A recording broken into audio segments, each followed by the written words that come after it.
La murale Destinée et Origine est un voyage dans le temps. Alors, ce qui est intéressant avec cette murale-là, c'est qu'elle traite de l'histoire de Sherbrooke à travers le temps, des premiers défrichements jusqu'en 2012, au moment où elle a été conçue. Alors, donc, c'est vraiment un apport très intéressant pour que les gens qui voient la murale puissent savoir cette vue d'ensemble-là sur différents éléments, différents moments de l'histoire de Sherbrooke. Par un hasard symbolique, c'est là où présentement est situé l'Office d'habitation de Sherbrooke. Donc, il y a quand même un lien avec les premiers défrichements dans la municipalité et ceux qui s'occupent d'habitation dans la ville. Donc, il y a quand même un lien assez intéressant qui est fait entre les deux.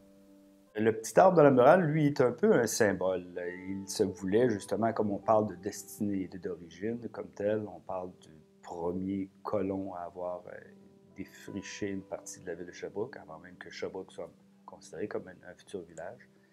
Mais on voulait amener ça dans le temps, en faisant pivoter le temps. Donc, au plus profond de l'image, on trouve le passé.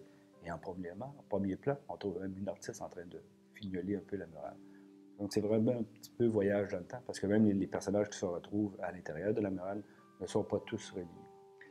Ce qui fait que le petit arbre, lui, devient un symbole entre l'arbre généalogique, entre le présent et le futur, les générations présentes et futures comme telles.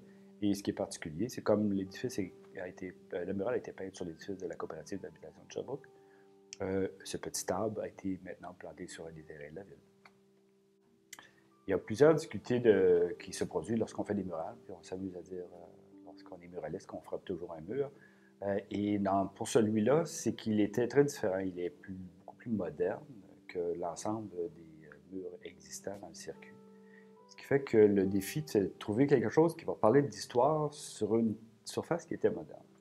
L'autre élément aussi, c'est la longueur, la hauteur du mur, qui était quand même assez impressionnant, déjà qu'il est sur une butte de quelques, peut-être 5-6 pieds.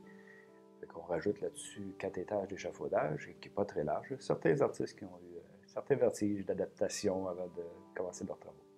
Puis justement, pour celui-là, c'est qu'on voulait un peu casser le moule. On s'amusait de plus en plus à amener la population avec nous vers plus le trompe-l'œil que simplement l'architectural. Vraiment faire pivoter le mur dans le temps. À Sherbrooke, les rivières, les cours d'eau sont très importants. En fait, c'est fondamental pour l'existence même de la ville. La ville tire son origine de ce qu'on appelle les Grandes Fourches, donc là où la rivière Magog se déverse dans la rivière Saint-François. Et c'est par opposition aux Petites Fourches, donc les Little Forks, qui sont à Lennoxville.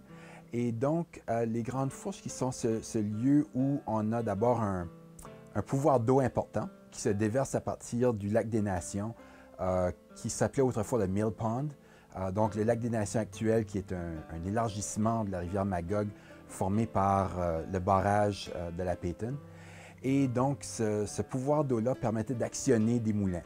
Et Sherbrooke, c'est une ville qui existe à cause des industries, à cause de ces moulins-là qui ont été construits par Gilbert Hyatt en 1802. Ce qu'il y a de particulier dans les journaux, c'est que toutes les murales ont un journal qui représente la période dans laquelle elles se situent. On a normalement 3 lectures. La première, découvrir le mur. La deuxième, découvrir les personnages. Et la troisième, rentrer dans le détail. Donc, et dans ce détail-là, justement, ça nous permet d'illustrer différents éléments, dont ici, Mme Rachel Lucier, qui était journaliste, plus de 30 ans de carrière à la tribune, à la télévision et en littérature aussi, qui était décédée quelques jours avant. Ce sont des personnages vraiment de tous les niveaux. C'est ce qui a été très intéressant dans ce parcours, d'avoir des gens vraiment, monsieur et madame tout le monde, ou aussi bien des personnalités bien marquantes de l'histoire de Sherbrooke.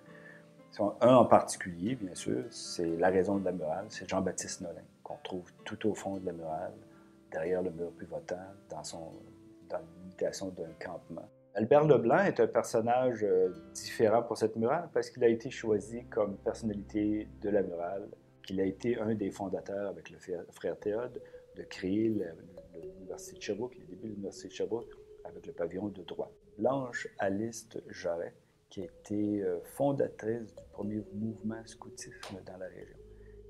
Elle était un professeur, elle aimait les enfants, elle était bien impliquée.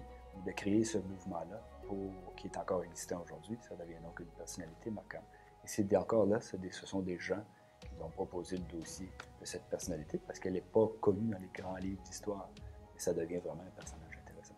Madame Marquand, elle, est une personnalité vraiment locale. C'est une madame qui vivait tout près, qui est impliquée dans plein d'organisations charitables et coopératives, les premières coopératives d'habitation même. Elle était en charge de ça.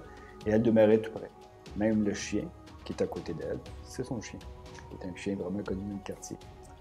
L'arrivée du chemin de fer à Sherbrooke en 1852 est un peu une deuxième fondation de la ville, si vous me permettez d'exprimer ainsi, parce que c'est tellement important pour la ville que c'est à ce moment-là qu'on élit le premier conseil municipal. C'est vraiment l'arrivée du chemin de fer qui va permettre à Sherbrooke d'avoir accès à des marchés.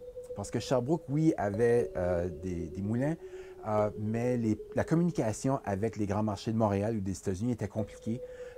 Sherbrooke, c'est dans une vallée entourée de montagnes, que ce soit le Morford, que ce soit les Adirondacks. Sherbrooke était entouré de montagnes.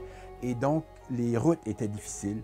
Le chemin Craig vers Québec est une route qui était qui est devenue rapidement impraticable. Même chose pour le chemin Gosford. La route vers Montréal aussi était complexe. Donc, lorsque le chemin de fer arrive, ça permet de développer des industries et d'avoir accès à ces marchés-là. Et c'est à partir de ce moment-là que justement le secteur du textile va prendre une très grande expansion.